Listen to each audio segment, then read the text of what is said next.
नारायण नारायण। तो आज है 13 अप्रैल। अच्छा, 13 अप्रैल में अभी पुस्तक आप लोग बाद में देखना 12 और 11 यानी 11 अप्रैल से जो शुरू हुआ प्रसंग, उसी को यानी महर्षि के उसी प्रवचन में से ये पृष्ठ हमने क्रमशः कंडेंस करके, मतलब संक्षिप्तीकरण करके, तो समास बोलते हैं। एक होता है व्यास, एक होता है समास। तो व्यास यानी उसको फैला के, तो जब प्रवचन किया जाता है तो उसमें श्लोक का भाव एकदम स्पष्ट हो जाए, उसके लिए फैला के और एक ही श्लोक पे 3-4 घंटे महर्षि बोल रखे, किसी किसी पे 1 घंटा, किसी पे। तो उनमें जो हमको, चूँकि हमको एक पृष्ठ बनाना था, तो आज के पृष्ठ में आप देखेंगे नीचे पृष्ठ संख्या दी है, तो 7 पृष्ठों में से जो मुख्य मुख्य पॉइंट थे उससे एक पृष्ठ बनाया है ना। तो 7 पृष्ठों में से जो पृष्ठ बनाया है उसका जो कनेक्शन है वो पिछले जो 2 पृष्ठ है उसमें से है, क्योंकि महर्षि बोल रहे हैं 7वें अध्याय के 16वें श्लोक पर। तो 7वें अध्याय के 16वें श्लोक पे भगवान कह रहे हैं, चतुर्विधा भजन्ते माम जना सुकृति नोर्जुन आर्तो जिज्ञासु अर्थार्थी ज्ञानी च भरतर्षभ। तो हम लोगों ने 11 अप्रैल को उसका मीनिंग भी देखा, सुकृति की व्याख्या भी देखी बड़े विस्तार में। इसके पूर्व के श्लोक में भगवान कह चुके हैं कि दुष्कृति जो हैं वो मेरा भजन नहीं करते। तो दुष्कृति में कौन कौन है उसके भी नाम दे रखे हैं। न माम दुष्कृतिनो मूढ़ा, मूढ़ा यानी जो बिल्कुल ही मूढ़ है, उनका चित्त यानी बिल्कुल ये उल्टा हो गया है। मूढ़ का मतलब होना चाहिए संसार, भगवान की ओर उनका मुंह, पर हो गया है संसार की ओर, उनको मूढ़ कहते हैं। तो ये जो मूढ़ हैं, और कौन कौन है जो आपका भजन नहीं करते?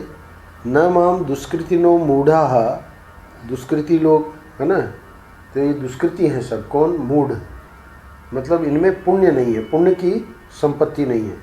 पुण्य होता तो उसका तो आगे सुकृति का तो बता रहे हैं आगे वाले श्लोक में जो हमारी चर्चा चल रही है।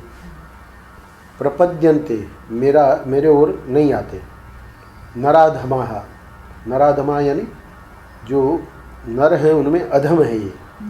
और अथवा महर्षि ने इस प्रकार व्याख्या की है कि 4 प्रकार के लोग, मूढ़ जो है, नराधम है, माया अपहृत ज्ञाना, माया ने जिनका ज्ञान अपहृत कर लिया है। तो माया तो हमारे ऊपर भी लगी हुई है ना, संसारी लोगों के ऊपर भी लगी हुई है।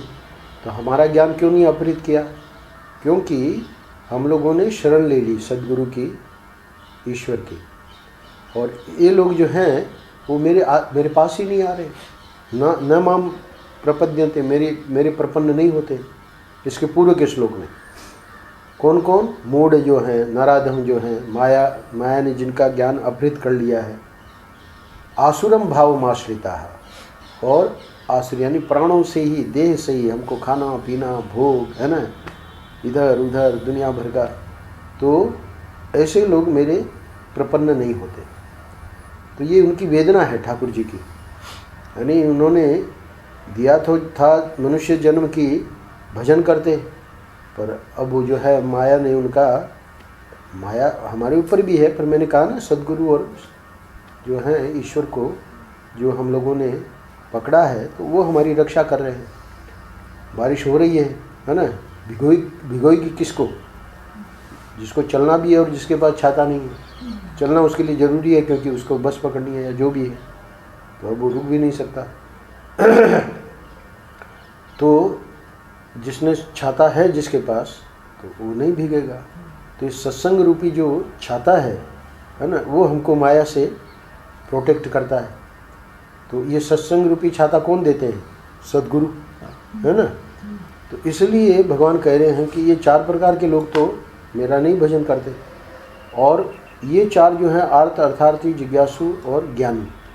अब आज के प्रश्न में महाराज श्री बहुत महत्वपूर्ण बात बताने जा रहे हैं। क्योंकि 2 दिन से ये पृष्ठ चल रहा है, तो जो लोग आनंद रस रत्नाकर पढ़ रहे हैं, जैसे कमल भी वहाँ दिल्ली में पढ़ता है, शिल्पी का पढ़ती ही होगी, ऐसा हमारा मानना है ना। तो अब यहाँ पर बात महाराज जी ये बताना चाह रहे हैं कि इसमें जो सुकृति हैं, भजन करने वाले हैं, तो लोगों का एक प्रकार की इस प्रकार का ख्याल हो गया है, लोगों ने एक प्रकार की ये संस्कार डाल दिया है, लोगों ने मतलब जो अध्यात्म को नहीं जानते ठीक कि अरे भाई कामना वालों को तो भगवान का भजन करना ही नहीं चाहिए, है ना, कामना के लिए नहीं करना चाहिए, अगर कामना है तो भगवान से नहीं मांगना चाहिए बिल्कुल। तो शुरू आज का पृष्ठ उसी से होगा, है ना, मतलब निष्काम भजन ही होना चाहिए। तो महाराज जी उस बात को, वो जो गलत संस्कार है उसको हटाने के लिए बहुत लंबे 7 पृष्ठों में, जो आज का पृष्ठ मैंने लिया है, तो 7 पृष्ठों का तो एक पृष्ठ में आ ही नहीं सकता, क्योंकि जो बहुत सारी बातें छूट जाएंगी।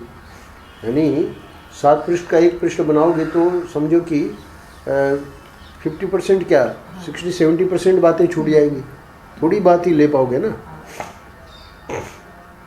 तो उसमें बात क्या सुना रहे हैं महाराज जी, एक बहुत बढ़िया उसमें वहाँ दृष्टांत दिया हुआ है, वो हमको बहुत ही अच्छा लगा, पर वो लेते तो फिर वो पृष्ठ मतलब जो मुख्य बातें लेनी थी वो नहीं ले पाते, 2 पृष्ठ बनाना पड़ता।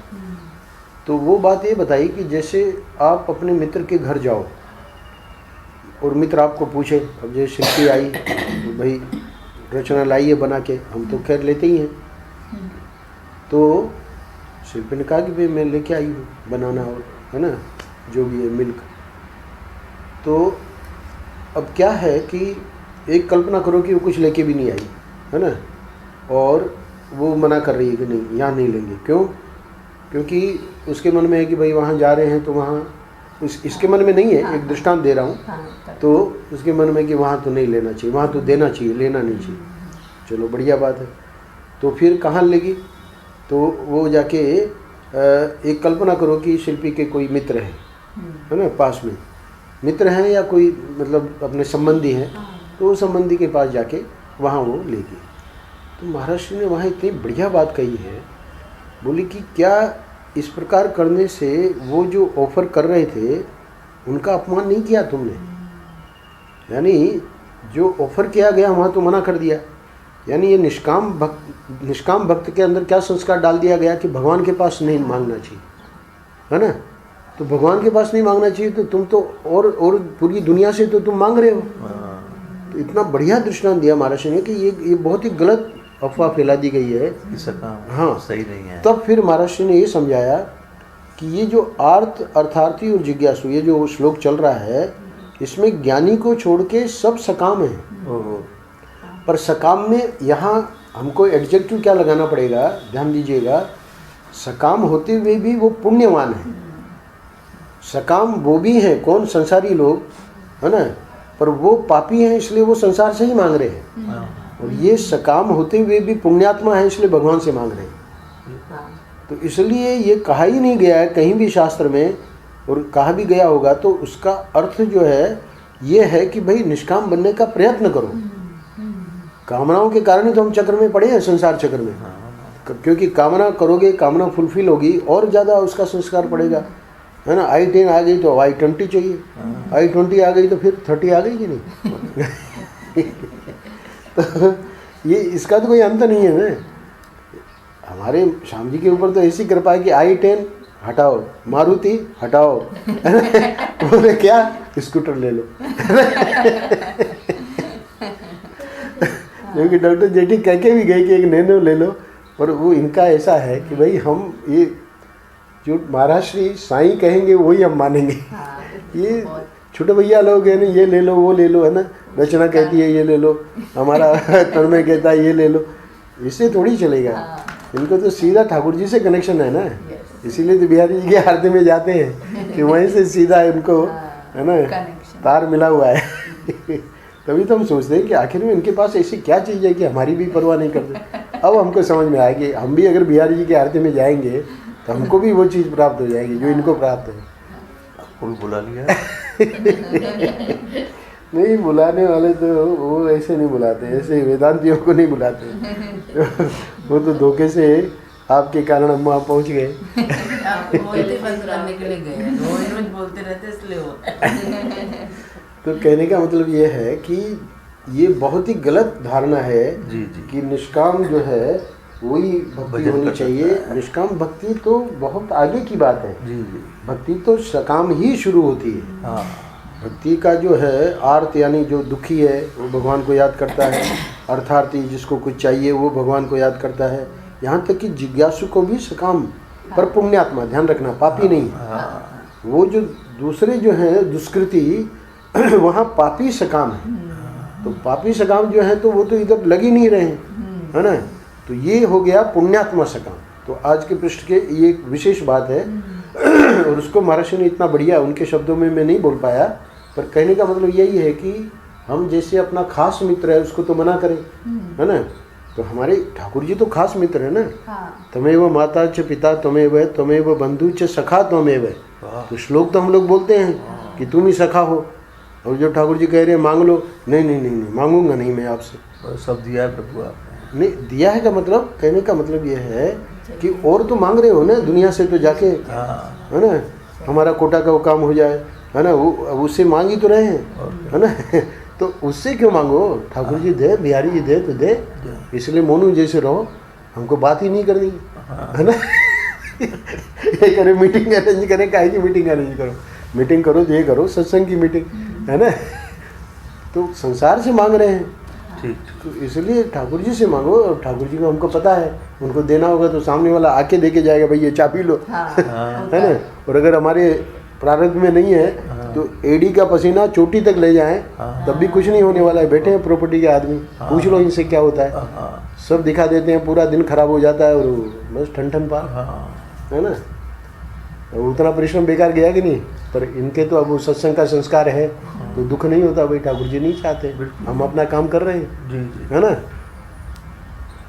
तो इसलिए ये भी देख रहे हैं जो अभी लगे हुए हैं, मीटिंगें हो रही है, मीटिंग के बाद समय दिया जा रहा है, हर समय में बस आप आशीर्वाद दो। अरे हम क्या आशीर्वाद दें, भाई ईश्वर से सीधा बिहारी जी से जिसका कनेक्शन है उसका हमारा आशीर्वाद क्या काम करेगा, है ना। हाँ तो बिहारी जी जब चाहेंगे भाई, क्योंकि आना तो हमारे पास ही है ना। तो खैर, तो प्रसंग पे आ जाते हैं। तो प्रसंग ये है कि परम पूज्य महाराज ने यहाँ ये कहा है कि हमारे जो असली मित्र हैं, असली सखा हैं, वो तो ठाकुर जी हैं। देखिए सुदामा का बहुत बढ़िया बात परमेश्वर जी ने सुनाई, रचना नहीं थी, कमल भी, शिल्पी भी नहीं थी। तो बोले कि शायद राम सुखदास जी का नाम लिया या नहीं लिया मुझे याद नहीं है, पर बात ये बताई कि संपत्ति और विपत्ति दोनों में एक सरीका रहने वाला सुदामा है। सुदामा का जो चरित्र है अद्भुत, वो अद्भुत है, क्योंकि विपत्ति में वो बिल्कुल वैसे ही उसका भगवान का भजन चल रहा है, और इधर मार संपत्ति भगवान ने दे दी उसको जब लौट के आया द्वारका से, और उसको बिल्कुल उसका कोई असर नहीं हुआ। ये हमारी स्थिति होनी चाहिए, है ना। तो कहने का भाव ये है कि ठाकुर जी जो हैं वो तो सखा हैं हमारे, और वहीं हमको कुछ भी कहना है तो वहीं कहना है, और वो जान रहे हैं। वो बिना, अब देखिए सुदामा को कहाँ बताया कि मैं दे रहा हूँ। सुदामा वहाँ रहे द्वारिका में, है ना, सब कुछ किया उन्होंने, सब लीला की ठाकुर जी ने, और ये बिल्कुल आभास ही नहीं होने दिया कि हमने ये सब कर दिया है ना। तो वो जो ठाकुर जी इतने सावधान हैं, इसका मतलब हमारे कर्मों के अनुसार वो सब हो ही रहा है, पर हम इतने मूर्ख लोग हैं कि वो उस बात को समझते ही नहीं है। और देखिए प्रयत्न महात्मा लोग समझाते हैं, प्रयत्न यदि करना हो तो अध्यात्म के लिए, है ना, अपना परलोक सुधारने के लिए, अपना मरण सुधारने के लिए। कल भी मैंने सुनाया राम सुखदास जी की बात। मरण सुधारने का अर्थ क्या है, मरण बिगड़ना क्या है, कि मरते वक्त ठाकुर जी याद नहीं आवे, ये हो गया मरण का बिगड़ना। मरण सुधारना क्या है, ये जो हम सत्संग कर रहे हैं, तो ये सत्संग जो एक घंटा या आधा घंटा कर ली उससे नहीं काम बनेगा। ये निरंतर हमारे 24 घंटा व्यवहार में अंदर वो चलता रहे, तब जाके मरण सुधरेगा। ऐसा थोड़ी कि मरण के समय ठाकुर जी याद आ जाएंगे। ठीक है, बिहारी जी की आरती में जाना बहुत अच्छी बात है, पर बिहारी जी की आरती के बाद जो हम संसारिक चीज़ों में, संसारिक वार्ता में, संसारिक उसमें इतना रच जाते हैं कि ये भूल जाता है, वो गलत है। इसलिए महात्मा लोग समझाते हैं कि जैसे ये माताएं पहले कुएं के पानी से भर के 2-2, 3-3 बर्तन, एक घड़े पे दूसरा घड़ा, तीसरा घड़ा, है ना, बगल में बाल्टी और दुनिया भर का और लेके चलती थी और बातें करती हैं, है ना, बातें करती हुई चल रही हैं, तो ये कैसे उनका बैलेंस बना हुआ रहता है? बोले कि उनका जो मस्तिष्क का एक कोना है वो उस बैलेंस में लगा हुआ है। जितना भी कार्य हो रहा है उस कार्य में इसी प्रकार माताएं जो हैं, नन्हा बच्चा है तो भले वो किचन में है, पर उनका माइंड का एक कोना कि वो बच्चा उठने वाला है ना, उसकी बिल्कुल थोड़ी सी आवाज़ आई और बिल्कुल उनको पता लग जाएगा। हम लोग वहाँ बैठे होंगे, हमको नहीं पता लगेगा, है ना। तो इसी प्रकार हम कितने भी व्यवहार में रच जाएं, पर ये जो है हमारा तार, वो नहीं टूटना चाहिए। हम लोगों की जो है साधना में कमी है वो यही है कि वो तार पहले से टूटा है तो है ही है, उसको जोड़ने का भी हम प्रयत्न नहीं कर रहे हैं। जिनका जुड़ गया उनको फिर ये सावधान रखना है कि वो सावधानी रखनी कि वो टूट ना पावे, है ना।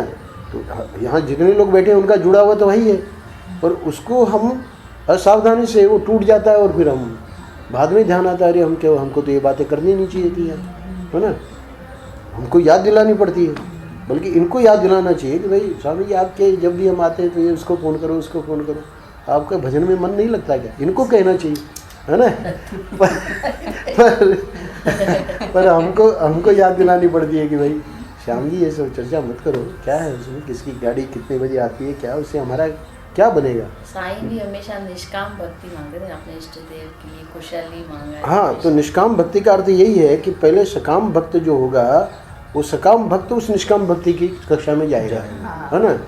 निष्काम भक्ति तो खाली शब्द रहते हैं, होती कुछ नहीं है, बल्कि उल्टा हो रहा है। यानी भगवान के सामने मांगना चाहिए, हम दुनिया से मांग रहे हैं, है ना। तो दुनिया के सामने भिखारी मत हो, ये आज के पृष्ठ का मुख्य संदेश है महाराष्ट्र का। भक्ति जो आर्त, अर्थार्थी और जिज्ञासु, यानी जिज्ञासु को भी महर्षि ने बताया कि वो भी सकाम भक्त है। क्यों? क्योंकि ईश्वर से चाह रहा है कि भाई हमको ज्ञान हो जावे, तो सकाम ही तो है, वो निष्काम कहाँ है।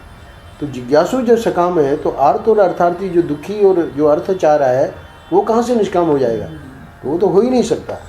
पर अब चौथा जो भक्त है वो सिद्ध है ना, वो साधक नहीं है, इसलिए वो निष्काम है। तो पहले जो होती है वो निष्कामता, उसको हम कहते हैं कि नाम मात्र कामना, नहीं के बराबर कामना, उसको भी निष्काम शब्द कह देते हैं। जैसे डॉक्टरी में भर्ती हुआ तो डॉक्टर साहब कैसे हैं, अरे अभी तो इसने डॉक्टरी पास ही नहीं करी, अभी तो फर्स्ट MBBS में, तो उसी को डॉक्टर साहब है ना। तो इसी प्रकार ये जिसने इसमें आ गया, वो चाहे आर्थ हो, चाहे अर्थार्थी हो, चाहे जिज्ञासु हो, क्योंकि वो भक्ति कर रहा है, तो इसलिए वो जो साईं का शब्द है, वाक्य है, वो समझने लायक है ना। इसकी ये लोगों ने बिल्कुल गलत व्याख्या कर दी ना, कि भाई आप कामना है तो फिर तब तो आप भक्ति नहीं हो, समझे कि नहीं। इसलिए 7 पृष्ठों में महर्षि ने, जिसको मैंने 1 पृष्ठ में किया है, पर उसको मैंने इसलिए डिटेल में कर दिया, समय भी हो रहा है अपना, तो लोगों को जाना है आज जल्दी। तो महर्षि आज 13 अप्रैल में जिनके पास पुस्तक है, तो कह रहे हैं कि सकाम पुण्यात्माओं को भी भगवान का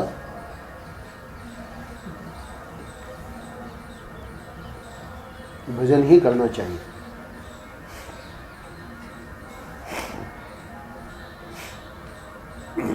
तेरह अप्रैल ज्ञान विज्ञान योग, पृष्ठ संख्या 338 से 344। प्रभु जी महाराज कह रहे हैं कि अब देखो, भगवान के भजन करने के संबंध में यह प्रश्न रखा गया। प्रश्न क्या है? लोग कहते हैं कि भगवान मोक्ष ही देंगे, कामना पूर्ति नहीं करेंगे। तो कामना वाले पुरुष भगवान का भजन क्यों करें?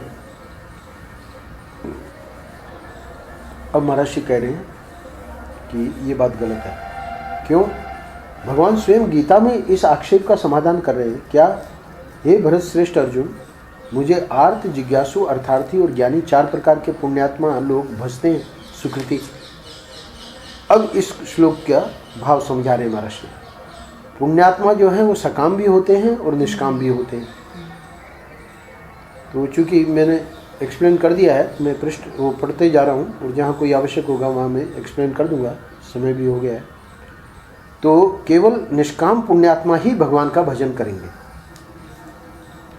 सकाम पुण्यात्मा नहीं करेंगे। प्रश्न उठा रहे महाराज से कि पुण्यात्मा सकाम भी होते हैं और निष्काम भी होते हैं, तो ये जो कहा जा रहा है कि भाई भगवान मोक्ष ही देंगे, कामना पूर्ति नहीं करेंगे, है ना, तो ये गलत बात है। क्यों? क्योंकि ये प्रश्न उठेगा कि केवल निष्काम पुण्यात्मा ही भगवान का भजन करेंगे क्या, सकाम पुण्यात्मा नहीं करेंगे क्या? तो उत्तर क्या दिया, सकाम पुण्यात्माओं को भी भगवान का ही भजन करना चाहिए। तो बोले फिर वहाँ ऊपर मना क्यों है? तो मना यह है कि सकाम भी दो तरह के होते हैं, एक पापी सकाम और एक पुण्यात्मा सकाम। तो जो पापी सकाम होंगे वे तो राजा का, सेठ का, कामिनी का भजन करेंगे, है ना। पापी सकाम प्रभु के प्रति प्रीति नहीं करेगा, वह तो किसी न किसी दूसरी जगह आकृष्ट हो जाएगा, सीधी बात है। इसीलिए भगवान ने इसके पूर्व के श्लोक में पहले से ही कह दिया, वो तो मेरे पास आते ही नहीं है। तो पुण्यात्मा सकाम है वो ही पहुंच पाते हैं, है ना। अच्छा ठीक है, अब सुनो, लेकिन जो पुण्यात्मा सकाम होगा वह अपनी कामना की पूर्ति के लिए भी संसार में प्रीति नहीं करेगा। अब यहाँ महाराज की जो कहना चाहिए कि कौशल, जो महाराज की चतुराई, महाराज की जो प्रतिभा, वो प्रकट होती है आगे के एक्सप्लेनेशन में। कैसे? कि वो जो कल के पृष्ठ में महाराज ने 3 बातें बताई, अब उन तीनों को यहाँ घटाएंगे। सत चित आनंद, सत से एकाग्रता, चित्त से बुद्धि और आनंद से प्रीति। तो महाराज ने कल समझाया था कि ये जो एकाग्रता, ये जो बुद्धि और ये जो प्रीति उस बाण बनाने वाले दत्तात्रेय के गुरु में तीनों थी कि नहीं थी?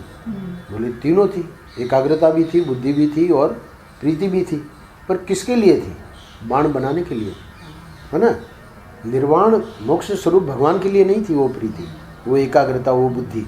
अब देखिए महाराज का, लेकिन जो पुण्यात्मा सकाम होगा वह अपनी कामना की पूर्ति के लिए भी संसार में प्रीति नहीं करेगा, संसार में बुद्धि नहीं लगावेगा, संसार में एकाग्रता नहीं लगावेगा। ये बहुत इम्पोर्टेंट है हम लोगों के लिए, क्योंकि हम लोगों की मरी मरी हुई प्रीति और एकाग्रता और बुद्धि जो है लगी है सब भगवान में, है ना। और जो मेजॉरिटी है उसका 95% या 98% कह सकते हैं, है ना। मुश्किल से 1-2% जो है वो ठाकुर जी में एकाग्रता, प्रीति और बुद्धि। जिनकी ज़्यादा है उनकी बात नहीं कर रहा हूँ, पर ये प्रोपोर्शन प्राय बिगिनिंग में रहता है, उसकी निंदा नहीं है क्योंकि उसकी प्रशंसा है। क्यों प्रशंसा है? कि वही तो बढ़ाएगा ना भाई, शुरू हो गया तभी तो बढ़ेगा। अब ये शिल्पी का आना शुरू हो गया वृंदावन, अब इसको खुद को ही नहीं समझ में आ रहा है कि क्या बीमारी हो गई है, बार बार वृंदावन, है ना। तो ये होता क्या है? ये ठाकुर जी, यानी हम एक कदम चलेंगे तो महाराज ने बताया कि उनका जो एक कदम है अभी थोड़े दिनों पहले ही, तो अब ये एक कदम चली, अब इसको ये नहीं पता कि अब मैं नहीं आ रही हूँ, अब वो ला रहा है ना।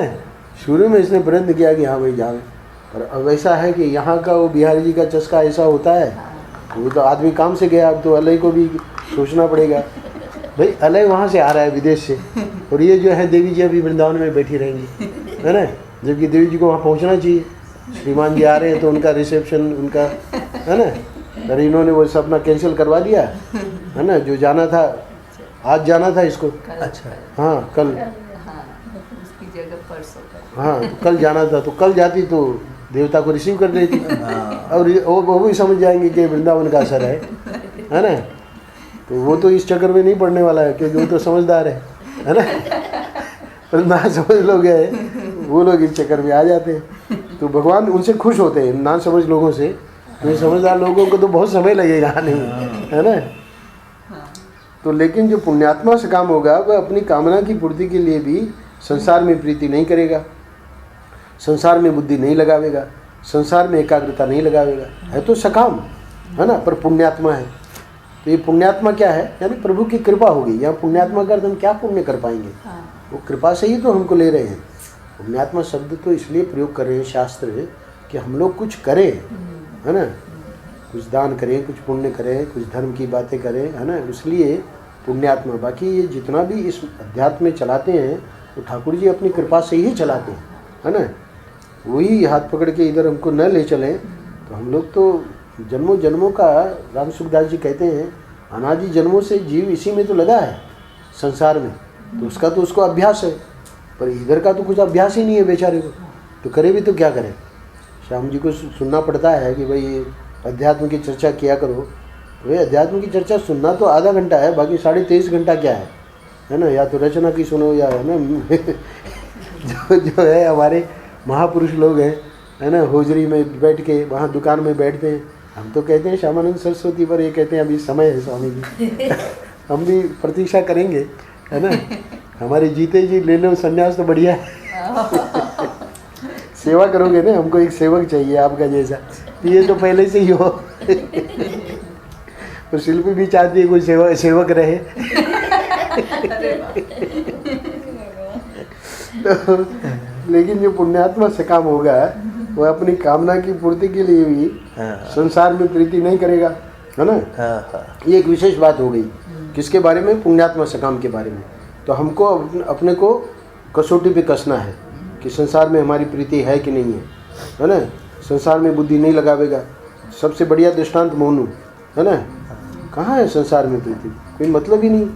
अरे माँ से मतलब नहीं, कितना गजब, मतलब ठाकुर जी हमको चाहिए, गजब है, जिसने जन्म दिया, है ना। पर उनको तो पता है ना, ये जो भक्त होते हैं उनको पता है कि जन्म हम उनके कोख से हुए, है ना। पर है तो ईश्वरी ना, ईश्वरी सब कुछ है। तुम्हें वो माता च पिता तुम्हें, इसका मतलब ये माता पिता का क्या हुआ, बोले ये तो निमित्त है, भगवान ने इनको बना दिया इसलिए वो मेरे माता पिता हैं। बाकी मेरे माता पिता, असली माता पिता तो इसलिए वो आया ना एक पृष्ठ कि वो जो असली पति आ गया तो गोपियाँ पूछती हैं कि अब फोटो की पूजा करें कि उसका दरवाजा खोले। अरे बोले कमाल हो गया, तो भगवान कृष्ण ने कहा अब जब असली आ गए तो फोटो की पूजा थोड़ी करनी है, बोलो। तो गोपियाँ कहती हैं कि अब जब आप मिल गए तो हम क्या उस फोटो की पूजा करें, है ना। अब देखिए वहाँ पति को फोटो कह दिया, तो माता पिता क्या है, भक्त तो जान ही रहा है ना। माता पिता तो ठाकुर जी ने मतलब उन लोगों को ये दिया है, पुण्य दिया है, बस ऐसा भक्त होगा, है ना। तो उस भक्त के कारण माता पिता की, इसलिए प्रहलाद का जो वो अपने ध्रुव जी का जो वो चला विमान वैकुंठ की ओर, तो ध्रुव जी ने कहा रोको रोको रोको। बोले क्या बात है, अब क्या बात है। बोले कि नहीं माता जी हमारी कहाँ है। अरे बोले तुम्हारे जैसे पुत्र को जिसने जन्म दिया है उनका तो विमान तुम्हारे से आगे जा रहा है ना। तो ये माँ को कितना बड़ा मतलब उसका श्रेय मिलता है ना, माता पिता को। तो कह रहे हैं कि लेकिन जो पुण्यात्मा सकाम होगा वह अपनी कामना की पूर्ति के लिए भी संसार में प्रीति नहीं करेगा। अब मैं पढ़ देता हूँ क्योंकि व्याख्या करने में समय लग जाएगा। संसार में बुद्धि नहीं लगावेगा, संसार में एकाग्रता नहीं लगावेगा, उसकी एकाग्रता संसार में नहीं है, भगवान में है, और वह एकाग्रता नासमझी से नहीं है, समझदारी से है। इसका मतलब बुद्धि लगा रहा है ना, समझदारी से है। ध्यान देना, नासमझी वाला तो डगमगा जाएगा, है ना, वो तो वापस रिवर्स में चला जाएगा, पर समझदारी वाला टलेगा नहीं। किसी कारण से समझौता कर लेगा पर वापस समझौता है ना, सामने वाला दुखी ना हो उसके लिए थोड़ा बहुत, है ना, पर वो समझदारी से लगा है। तो जितने समझदारी से लगे हैं, ये देखो एक बैठे हैं दिल्ली वाले, है ना, बुधवार को सुबह पहले धमक जाते हैं, तो बेचारा न तो शुक्ला को आराम करने देते हैं, है ना, वो परेशान कि इनके लिए चाय बनाओ भाई एक बार आश्रम के लिए बनाता है तो समझदारी से है। और केवल समझदारी एवं एकाग्रता ही नहीं है, प्रीति भी है ना। वाह वाह, ये क्या कहेंगे भाई शुक्ला नहीं बनाया तो हम दिल्ली से बना के ले आएंगे थर्मस में, है ना। और क्या, क्योंकि प्रीति हमारी इधर है ना। अब समझो तीनों बातें भगवान में इकट्ठी कर दो, भगवान में मन लगे, भगवान का स्वरूप समझ में आवे और भगवान से प्रेम होवे, तो गजब हो गया ना। ये तीनों बात तुम्हारे हृदय में आ जाए तो सद्भाव, चिद्भाव और आनंद भाव, इनका जो एकीकरण हो गया उसका नाम तो भक्ति भाव हो गया, जी जी, है ना। यही तो भजनते हो गया। पर ये तीनों बात भगवान में चाहिए। यानी हम लोगों का क्या है कि एकाग्रता तो कहीं और है, प्रीति कहीं और है, बुद्धि कहीं और है। तो ये तीनों जब भगवान में आएगी तब भजनते होगा, है ना। तो भाई कामना की पूर्ति देखो, आर्त, जिज्ञासु, अर्थार्थी, ये तीनों सकाम पुण्यात्मा है ना। इनमें पुण्य का तारतम्य भला, तारतम्य अर्थात कमी बेशी, मतलब अर्थार्थी जो है वो जिज्ञासु से कम है ना, और आर्त जो है वो अर्थार्थी से कम है ना। जिज्ञासु तो मतलब बहुत आगे है ना। तो ये कमी बेशी तो इनमें है, पर है तीनों सकाम। और चौथा सिद्ध है, वह साधन कक्षा में नहीं है, साधक से परे है। ये सब मैंने समझा दिया, अब सिर्फ पृष्ठ पढ़ रहा हूँ ताकि आप लोग समय से पहुँच जाएं। जी जी। दुनिया में दुख जिसको रौंद रहे हैं उसका नाम आर्त है। अब यहाँ प्रश्न इतना ही है कि आर्त कौन है, अर्थार्थी कौन है, जिज्ञासु कौन है, और उनके कोई दृष्टांत आप दे दो, है ना।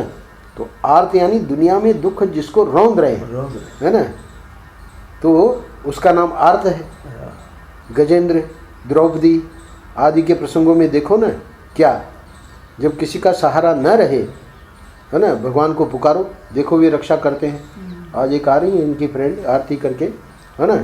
तो आर्त है, क्यों, पतिदेव गुजर गए। मतलब अभी रिसेंट घटना है इसलिए बता रहा हूँ। तो कहने का मतलब उस समय हम बड़ौदा में जब थे तब मिलाया हमको, तो वो जिसको दुख रौंद रहे हैं, मतलब वो समझ ही नहीं आ रहा है कि वो दुख मिटे कैसे। यहाँ की ठाकुर जी को भी उन्होंने हटा दिया, है ना। वही देवी आज जो है देखिए ठाकुर जी की कृपा से वापस संभल गई। तो घटनाएं तो होती है पर संभलना जरूरी है। तो गजेंद्र, द्रौपदी आदि के प्रसंगों में देखो ना, क्या जब किसी का सहारा न रहे भगवान को पुकारो, देखो वे रक्षा करते हैं। हो गया। अच्छा, अर्थ जिज्ञासु कौन है, सुनो। गुरुपादिक जो परमात्मा है वह जिज्ञासा पूर्ण करता है। तो इसमें उद्धव जी हैं, अर्जुन हैं, ये सब जिज्ञासु भक्त हैं। अच्छा, अर्थार्थी कौन है, भगवान विभीषण, सुग्रीव आदि को लौकिक अर्थ देते हैं, बराबर, है ना। तो ये क्या है, भगवान अर्थ में लौकिक अर्थ भी किसी को देते हैं, लौकिक और पारलौकिक दोनों अर्थ भी देते हैं। बोले वो दृष्टांत कौन है, बोले ध्रुव को लौकिक और पारलौकिक दोनों अर्थ देते हैं। आज भी वो ध्रुव, है ना, लोक में है तो पारलौकिक भी दे दिया, और सुग्रीव विभीषण को इधर का दे दिया राज्य, है ना।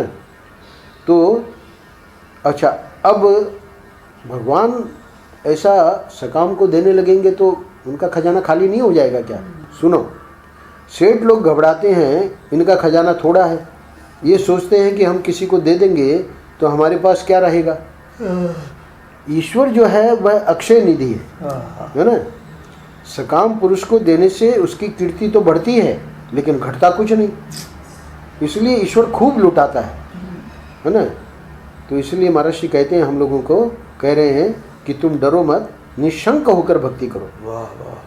सकाम हो तो सकाम और निष्काम हो तो निष्काम करो। हरिओम तत्सत, हरिओम तत्सत, हरिओम। 5 मिनट ज़्यादा नहीं। निशंक माने स्वामी जी।